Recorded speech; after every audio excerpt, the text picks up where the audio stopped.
नमस्कार सर्वांना, माझ्या चॅनलमध्ये सर्वांचं स्वागत आहे। आज बनवणार आहे बघा मी साबुदाणा। रात्री भिजू घातला होता मी साबुदाणा, बघू शकता किती छान भिजलेला आहे। बनवण्यासाठी मी तर शेंगदाणे भाजून घेतले, तर हिरवी मिरची कापून घेतलेली आहे, 2 बटाटे घेतलेले आहे आणि हे उपासाचं मीठ आहे। शेंगदाणे मिक्सरला बारीक करून घेऊ आपण।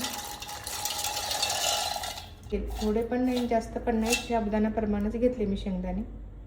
बघू शकता मिक्सरला शेंगदाणे मी बारीक करून घेतलेले आहे। जास्त बारीक पण नाही, जास्त जाड पण नाही, असेच करून घ्यायचे।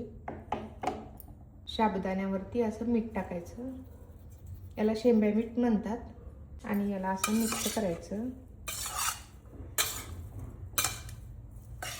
सगळ्या साबुदाण्याला लागलं पाहिजे मीठ। मी असं बनवते, ज्याच्या त्याच्या पद्धतीने बनवतात। साबुदाणा सर्वांनाच बनवता येते, असं काही नाही।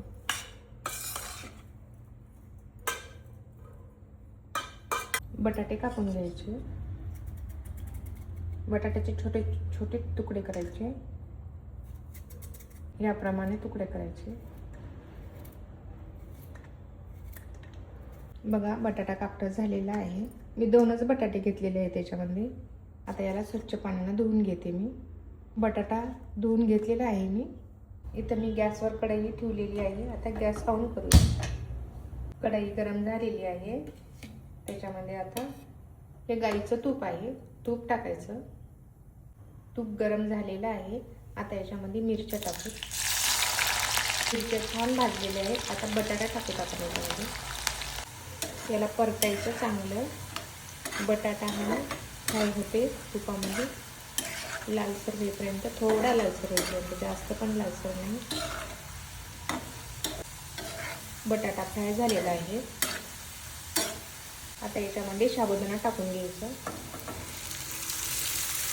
साबुदाण्याला छानपैकी परतून घ्यायचं, चांगले मिक्स करायचं।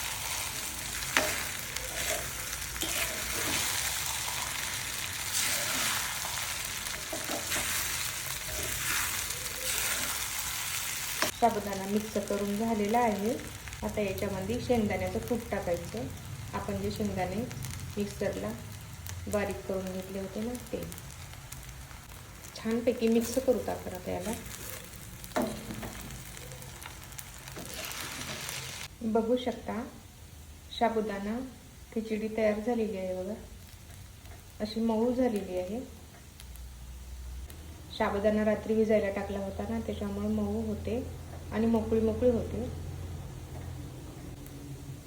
असेच व्हिडिओ पाहण्यासाठी माझ्या चॅनलला सबस्क्राईब करा, व्हिडिओला लाईक करा, आणि साबुदाणा खिचडी कशी झाली ते कमेंटमध्ये नक्की सांगा।